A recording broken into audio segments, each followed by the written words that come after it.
because it did not know him.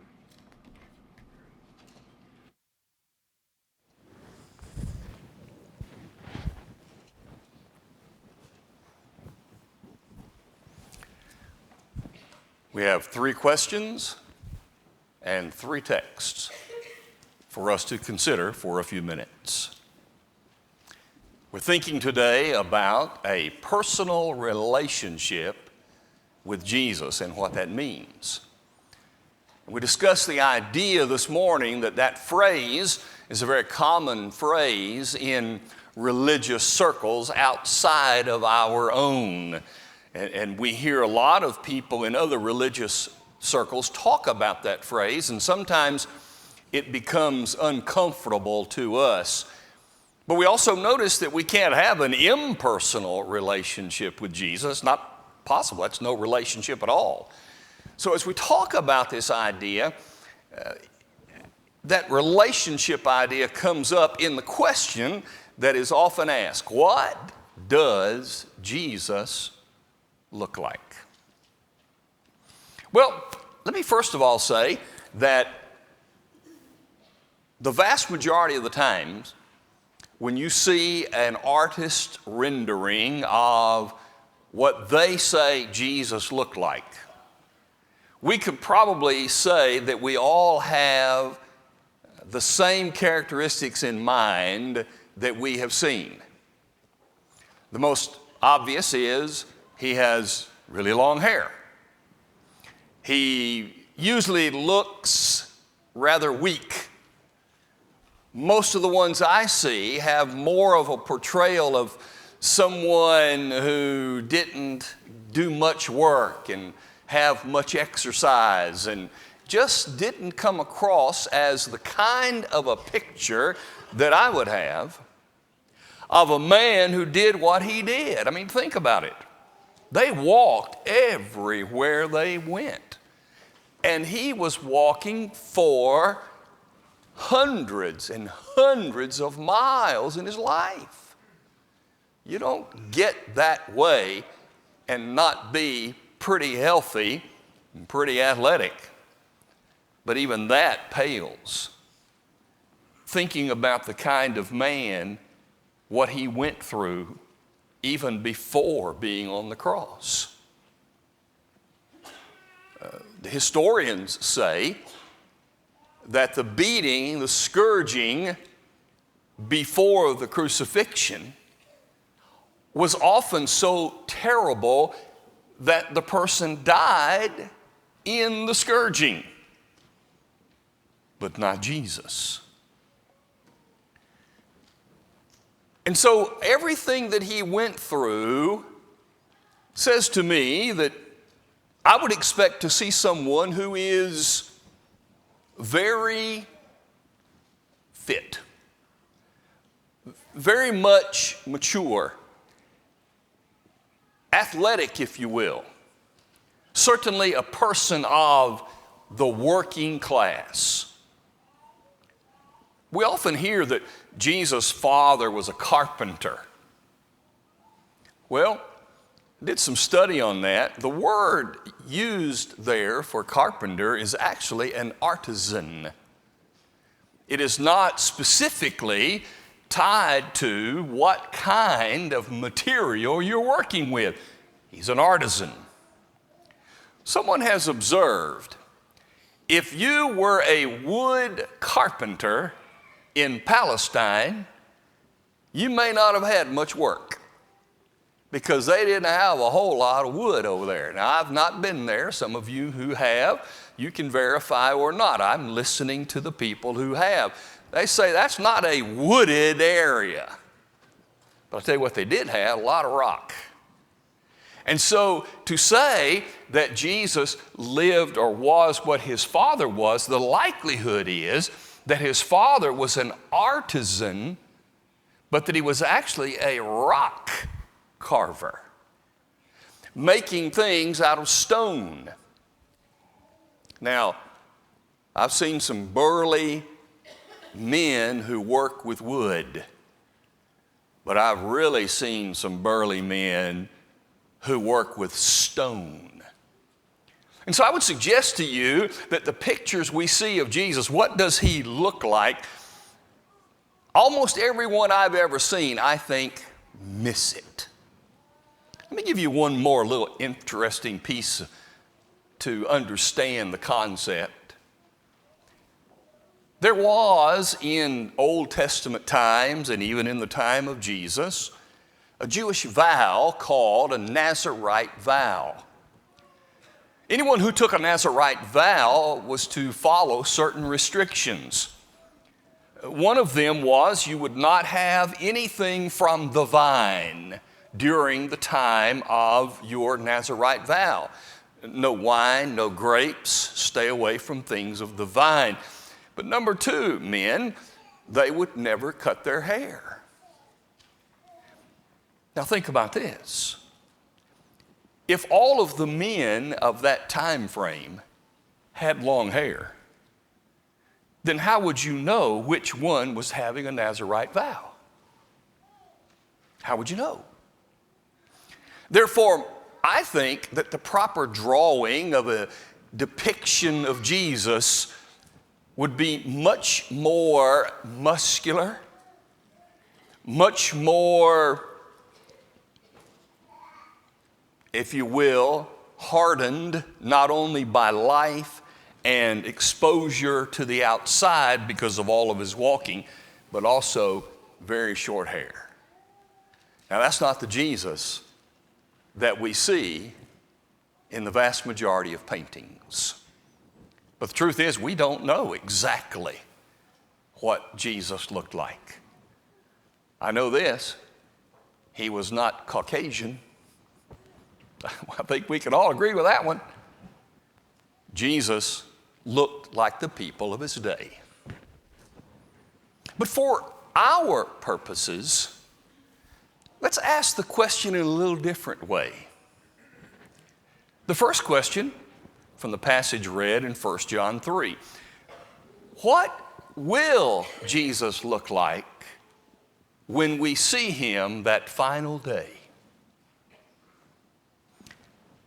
It seems to me that John is answering that question. These people, 1 John chapter 3, verses 1 and 2, apparently they had been talking about this. It is not yet apparent what we will be, not yet manifest what we will be. In other words, John is saying, we don't know. We don't know what our bodies are going to look like. That's the question. Well, that's the same question that came up to some degree in 1 Corinthians 15.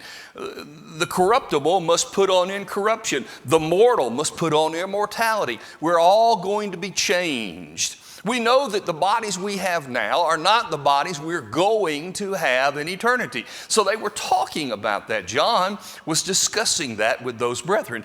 What is going to be the look of our bodies in heaven? We don't know. We know it'll be spiritual. We know it will be eternal. We know it will be immortal, but we don't know. But here's what John says that I think is the most encouraging and fascinating thing. He says, but we know this. When we see him, we will be as he is. Now, here's what I think John is saying. I think John is saying, in order for us to see Jesus in that state, we have to be in that state.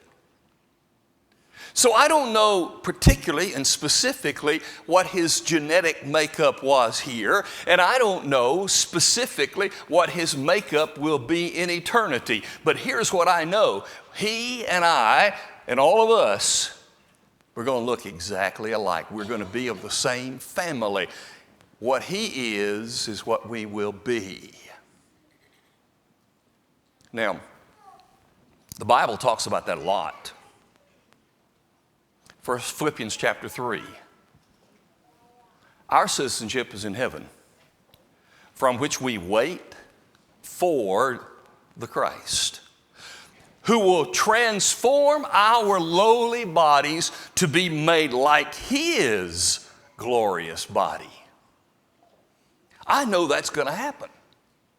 So one day, every one of us will have the same glorious body that Jesus has in that place.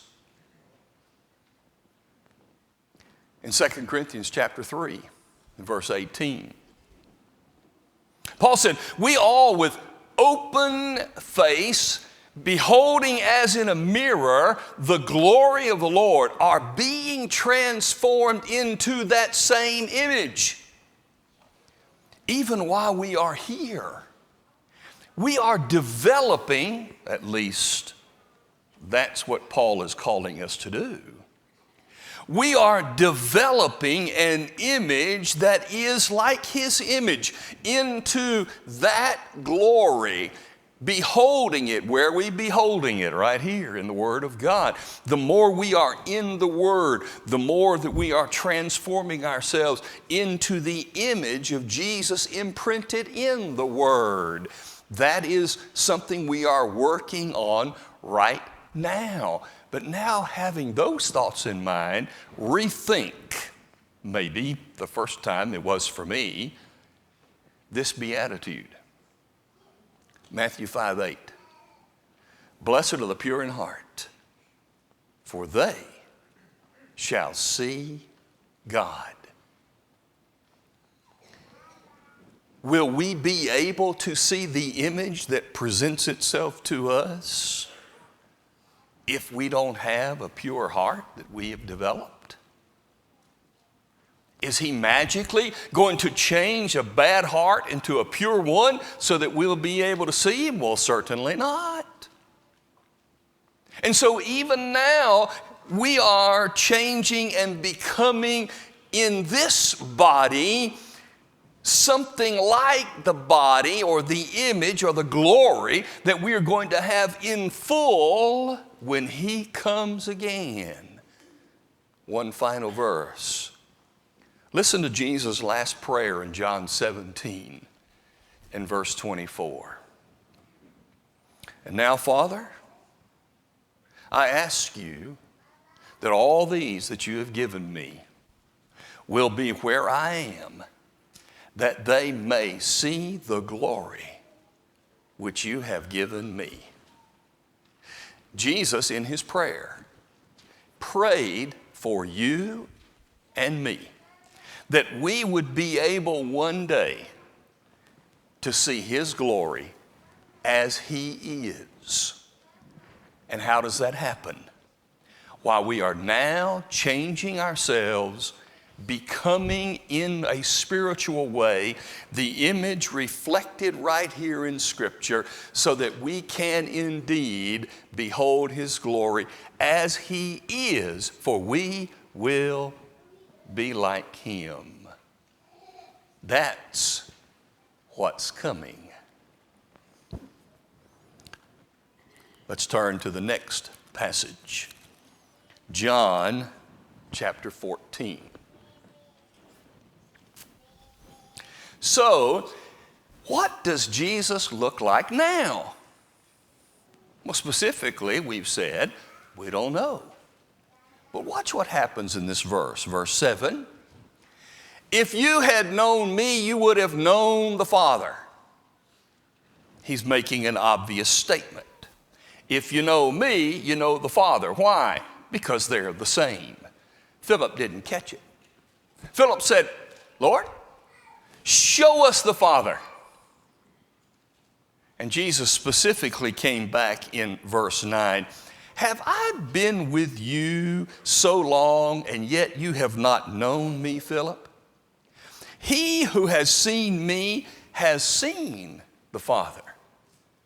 How then can you say, show us the Father? When Jesus was here, he said, you see the Father. Well, now, wait a minute. The picture that we painted, the more accurate picture that an artist could render of Jesus when he was here, that's not what he's talking about. When you've seen me, you've seen the Father. He's not talking about that, is he? He is talking about something different. He is saying there's the essence, the who I am, my real self, and my Father are one. Well, that makes sense. because we come from parents and we are like them. Jesus said, I and my Father. He came from the Father, not in his coming into being, for he is eternal. He came from his Father to do the will of his Father. The production or the coming of Jesus was not related to his non-existence to existence. It was related to changing his work. He took on a new work, and the work was to be the Messiah. So like his Father, he came to save us because God, in sending him, wanted to save us. So Jesus said, when you've seen me, you've seen the Father. Why? Because we do exactly the same thing. We have exactly the same mentality. We want the same things. We do the same things. We are alike. And therefore, we understand what is Jesus now. Well, John 4:24 makes it very clear. God is spirit. Jesus is a spirit being. We are spirit people. But it's a part of us, not right now, all of us. We have physical bodies. Jesus had a physical body. But he had a spirit, and that spirit is what he is now. Now here's our problem. Our problem is that we're not just spiritual beings. And being physical beings, we have a hard time thinking spiritually. We have a hard time because we can't wrap our minds around spiritual concepts very well, like eternity. We can't wrap our minds around eternity very well. And the reason we can't wrap our minds around eternity very well is because we're physical. And physical has boundaries and limitations and walls in the spirit world. In eternity, there aren't those boundaries and limitations and walls. That's why when God identified himself to his people in the Old Testament, who did he say he was? I am. Because whether you can't talk of God in the past or in the future. You can only speak of God in the present. And so what is Jesus right now? He is God Spirit. He is just exactly what he will be when we see him. And right now, a spiritual realm. So we think about what will he be from 1 John 3. We think about what he is right now. But now let's think about Colossians 1 and verse 27. What does Jesus look like in me? What does he look like? What will he look like? What is he now? But what does he look like in me? Colossians 1:27 makes this simple little statement. Christ in you, the hope of glory. Now, we talk about a personal relationship with Jesus. It is not possible for us to be like someone we have no personal relationship with. I can't be. For instance, I catch myself all the time, and I'm sure you do too. And unfortunately, I'm sure my son and even my daughters at times, with me or with mom, we all get that way. Have you ever been in a situation where you go, oh my, I just did my dad's thing? Whatever that is, doesn't matter what it is. Oh me, I just did it. I just had that look. I moved in a certain way. I said a certain thing, and it's dad all over again. Now, if I had the genetics of my father, but I was not raised by my father, would I, just by genetics, do those kinds of mannerisms and things? No. Because it's the association that produces those kinds of things. So it is being around someone and with someone that causes you to emulate, whether you want to or not, certain things about that person. So Jesus in me looks a certain way as others are looking at me.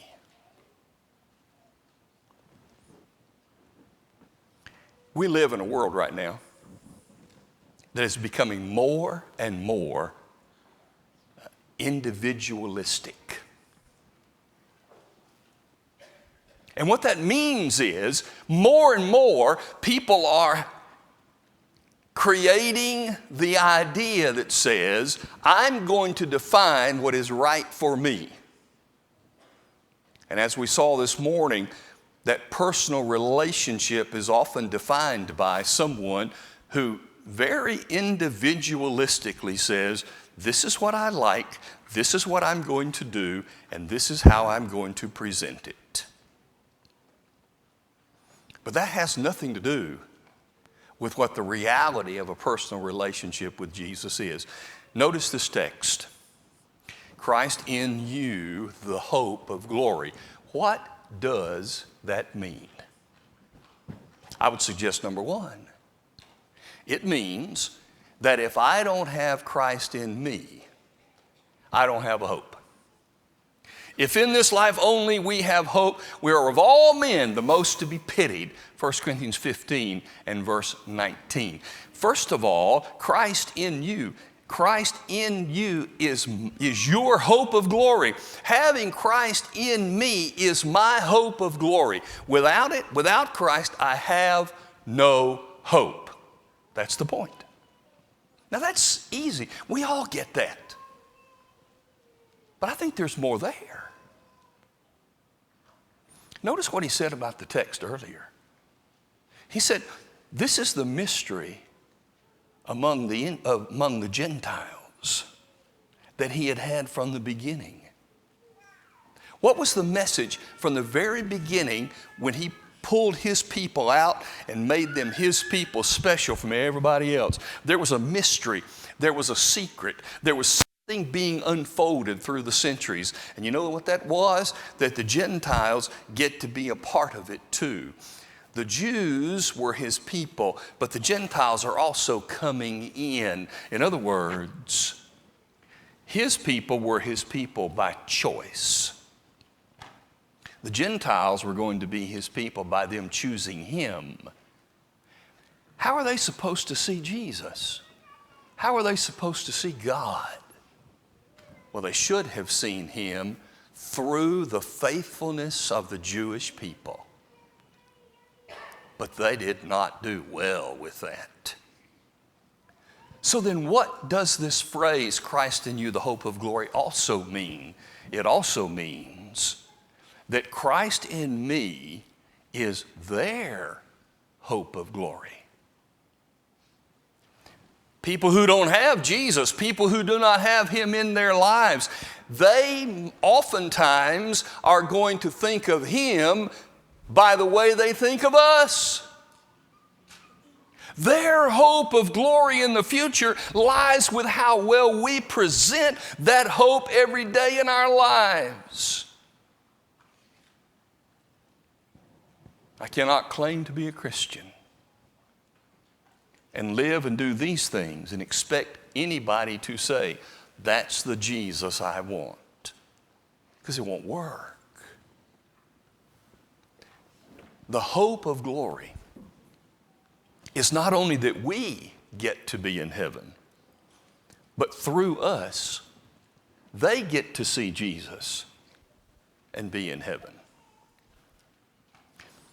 So when we think about a personal relationship with Jesus, let me give you two other words that certainly are included in this idea, and they're found right here in Colossians 1. The first one is that we have intrapersonal and interpersonal relationship with Jesus. Look at verse 9. For this reason we also, since the day we heard it, do not cease to pray for you and to ask that you be filled with the knowledge of His will in all wisdom and spiritual understanding. Paul was praying that they would have an interpersonal relationship with God. You know what interpersonal means? Back and forth. Back and forth. That's what the Bible is. It's our back and forth relationship with God in Jesus. He is communicating with us through the Word. He is communicating right now through the Word using my mouth. He communicates through the Word using the mouths of teachers, whether from little children right on through adults. He is using the Word through the songs that we sing. And by the way, that song gets me too, every time. Chokes me up. One of the most powerful songs, at least in modern times, ever been written. But he was communicating through that song, using the person who wrote it to make a powerful impression. We have an interpersonal relationship. See what this means? How can I have a personal relationship with Jesus if He's not talking to me through the Word because I'm not in it? Number two, I have an intrapersonal relationship. That's verse 27. Christ in you, the hope of glory. We have a personal relationship with Jesus because He lives within us, intrapersonal. And we have a personal relationship with Jesus because we have an interpersonal relationship. He lives within us and He communicates with us. If He is not living in someone, and we get that when we are baptized into Jesus Christ, as we said this morning in Romans 6, baptized into His death. No one who has yet to be immersed into Christ accurately can claim to have a personal relationship with Jesus. Can't be done because the intra part is missing. And no person who has been immersed into Christ, but who is not communicating with Him through the Word in all forms possible, no person who refuses the inter part of the personal can claim to have a personal relationship with God. So what does it mean for you and me to have a personal relationship with Jesus? One, He lives within us. Two, He speaks with us. And three, we walk with Him. Now that's how we have a personal relationship with the people of our lives, with our families. We live with them, we listen to them, and we walk with them. That is the relationship with Jesus that will keep us focusing on the goal to have the glory that will be revealed when we see Him one day. Jeremiah yesterday in the marriage time took a terrible situation and used it positively. Obviously, when he was asked to come and speak, he was planning all of his material.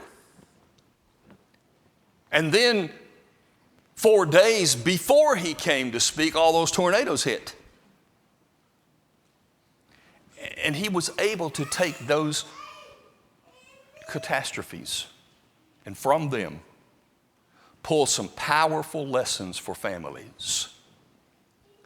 Because he talked about the foundations that are so important. And he talked about the foundations of those homes that were still there, though the homes were gone. The foundation was there. When your life is blown away, but your foundation is in place, you can rebuild. He talked about people who realized that the real values of life are not tied to the possessions that can be gone in a second. And he talked about understanding the importance of being ready to die. And part of that is having families who teach readiness and couples who live readiness. And so that event, as terrible as it was, became a powerful image to talk about those things. If you've not been immersed into Christ, if we're not communicating with Him through the Word, we do not have the personal relationship that we need and that He desires. But you can start tonight.